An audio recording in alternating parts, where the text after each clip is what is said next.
I had an exciting moment the other day. I popped into a shop. I had to queue to get in, of course, because there were already two people in there.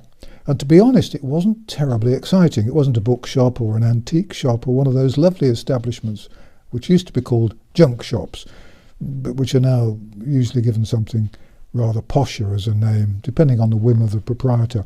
It was a greengrocer. I went into a greengrocer. Cabbages, carrots, potatoes, the usual sort of thing, and walnuts. The squirrels who live in our garden, have their drays in our trees, love walnuts.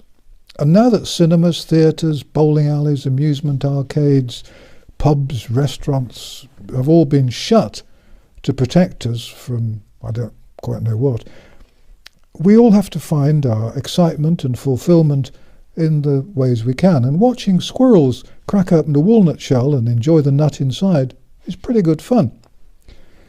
So there I was, in the greengrocer's. I had no mask on because I wasn't intending to rob them. I was wearing a Panama hat because that's excellent protection against sun, rain and seagulls. I was standing behind a line painted on the floor, because they do that these days, keeping the legally acceptable distance from me to the till, just close enough so that I could reach the counter if I stretched out. I put down my purchases, reached into my pocket, took out my wallet and removed a note. The assistant behind the till looked at me as though I were about to hand her a grenade with the pin removed. She wore plastic gloves and a mask, but no hat or goggles. I don't know about her feet. She may have been wearing galoshes. "Cash?" she said. Reminded me of a handbag. Anyway, "Cash?" she said. "Yes," I replied brightly. It seemed an odd question, but these are strange times. "People keep giving me cash," she complained. "You're the third in a row." "That's nice," I said, handing her the note. "You should pay with a card," she said sternly. She reluctantly took the note between finger and thumb, as though it might explode. A bomb disposal expert would have accepted a pinless grenade with far less fuss.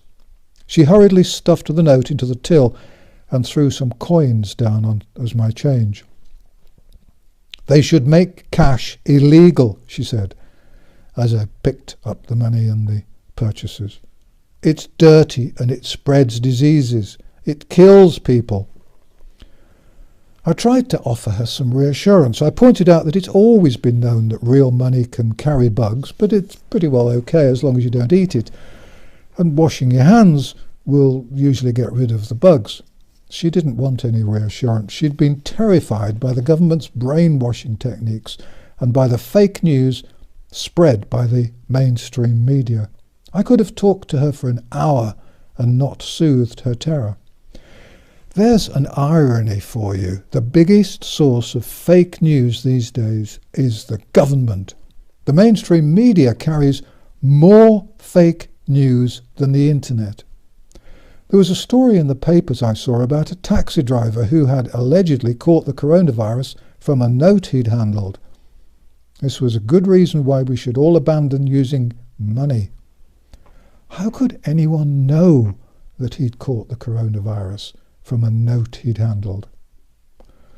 Getting rid of cash is another one of the government's many hidden agendas, and their dream will soon come true. They're getting closer and closer to achieving a cashless society. An increasing number of councils are installing machines in their car parks which insist that motorists pay via an app. That's what the sign on the machine says. I haven't got the faintest idea what an app is. They don't want you to pay with cash anymore. I hate council car parks. First, they insisted that you key your car number into the machine before you could pay. I can never remember the car number. I always have to trudge back to the car, write down the number and trudge back to the machine, where inevitably a queue has formed before I can pay. I think they want the car number for two reasons. First, so they know where everyone is all the time, and because they know if you aren't at home, they can send somebody round to nick your TV set. Second, so that if you have some time left on your ticket, you can't be a bit of a good Samaritan and give the ticket to a motorist just arriving. Isn't that just the meanest thing They're deliberately trying to stop people being kind. Sorry, I must stop rambling. A cashless society will not be much fun. No sixpences under the pillow from the tooth fairy. No giving a few quid to a homeless person so that they can buy a jacket, some shoes, or a bottle of plonk. No crisp note tucked into a birthday card. No saving coins in a piggy bank. No excitement from a half-crown, or whatever the modern equivalent is, tucked into a hot little hand by a loving grandma. No tips slipped into the grateful gloved hand of a hotel doorman. No coins tossed into a hat for a busker in a quiet, dull street or an underground station. No coins for an arcade machine, no coins in a wishing well, and certainly no 3 coins in a fountain. A cashless society will be duller in 1,000 ways. Giving money digitally is no fun, and if you don't know and trust the recipient, it's risky too. Cash helps children learn the value of money. Cash helps stop people getting into debt. Credit cards, on the other hand, encourage uncontrollable debt. The woman in the greengrocer's, falsely terrified into believing that my plastic £20 note was going to kill her, probably didn't realise what she'd been manipulated into wishing for. Credit and debit cards enable governments to track our every move, and they enable the card-holding companies to record everything we buy and when we buy it.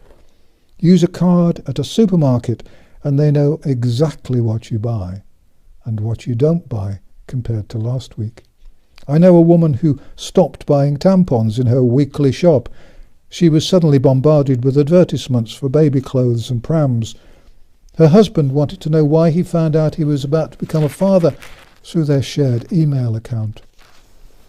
Cash gives a sense of the reality and importance of money. Plastic encourages waste and unsustainable expenditure. But cash can be stolen, they say. Well, yes, it can, but you can only lose what's in your wallet or your purse. Lose your plastic, and you can lose everything you have, and some you don't have. Bank fraud is growing, and it's no fun. We had a bank account emptied by a thief through no fault of ours, and I wouldn't recommend it.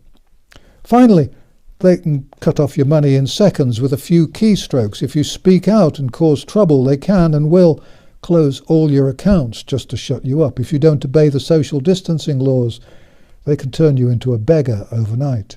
And in a cashless society, that won't be much fun. You think I'm exaggerating? You don't think they'd do that? Let me tell you something about smart meters for electricity. Those absurd little machines which the trusting and the innocent and the O2 honest have allowed their power company to install. The UK's absurdly fashionable Department of Energy and Climate Change has boasted that if people have smart meters, then energy supplies can be cut off if they're using too much electricity, and only restored if their energy consumption becomes more conservative. I have no idea who decides how much is too much. With a smart meter, they can easily cut off your power and therefore your phones and your Wi-Fi if you put unauthorized messages on the internet. They don't tell you this stuff, and when they try to persuade you to have a smart meter fitted, they just tell you that it'll help you save 9p a year. So the bottom line, next time you go into a shop and they don't want to accept cash, put your purchases down on the counter and tell them you'll go somewhere else where they do take cash. That's the only way we can fight back. Use cash as much as you possibly can. Thanks for watching An Old Man in a Chair, and thanks for all your support and encouragement. I haven't authorised any ads or any sponsorship. And if you want more information on a wide range of topics, please visit my website. You're always welcome, day and night, www.vernoncoleman.com. No ads, no sponsorship. If you want to see more videos from me, please subscribe to this channel, because for reasons which I cannot possibly understand, and even if I could understand, I couldn't tell you, they're not always easy to find. Thanks very much for watching.